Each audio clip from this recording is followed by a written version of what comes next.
جمعہ کے دن اگر کوئی بندہ شرعی مسافر بنتا ہے تو اس کے لیے نماز جمعہ کا کیا حکم ہے؟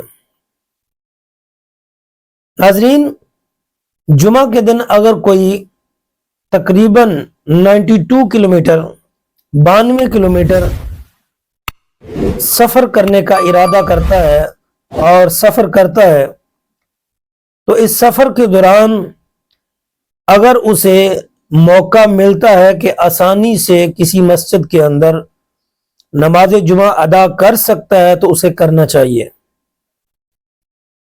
حتیٰ کہ بعض روایات میں آتا ہے کہ اگر وہ جمعہ پڑھانا بھی چاہے تو پڑھا سکتا ہے، جیسے چونکہ اس کے اندر قصر نہیں ہوتی، لیکن اگر اس کے پاس وقت نہیں ہے یا ایسی جگہ پہ ہے جہاں مسجد قریب نہیں ہے، وہ انفرادی طور پر پڑھنا چاہتا ہے تو وہ نماز ظہر ادا کرے گا، جمعہ اسے معاف ہوگا۔